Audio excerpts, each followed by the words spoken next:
నేనేంటిలే, నాకంత సీన్ లేదు, నాకంత జ్ఞానం లేదు, నేనంత భక్తుడిని కాదు, నేనంత మాటకారిని కాదు, నేను పరిచర్య చేసేంత నాకు అంత పటిమ లేదు. ఇలాంటి ఆలోచనల్లో చాలామంది యువకులు ఉంటారు. ప్రభువైన యేసుక్రీస్తు నామములో ఈరోజు రాత్రి నేను మీకు ఒక మాట గుర్తు చేస్తున్నాను ప్రియులారా.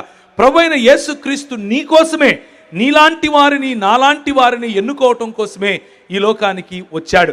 ఎవరైతే బలహీనులో వారి పక్షంగా నిలవటానికి వచ్చాడు. ఎవరైతే రోగులో వారికి డాక్టర్గా వచ్చాడు. ఎవరైతే పాపులమని ఒప్పుకుంటారో వారికి రక్షకుడుగా ఈ లోకానికి వచ్చాడు. నీవు స్వల్పమైన వాడివిగా, అల్పమైన వాడవుగా, అల్పమైన దానివిగా ఒకవేళ నువ్వు అనుకుంటూ ఉంటే నీ వ్యక్తిగత జీవితంలో ఒక ప్రోత్సాహాన్ని, నీ వ్యక్తిగత జీవితంలో ఒక చైతన్యాన్ని ఇవ్వటానికి ప్రభువైన యేసుక్రీస్తు ఈ లోకానికి వచ్చాడు అన్న మాటను జ్ఞాపకం చేసుకోండి. అందుకనే ఆయన అంటాడు, బూడిదకు ప్రతిగా పూదండను ఇవ్వటానికి నేను ఈ లోకంలోనికి పంపబడ్డాను.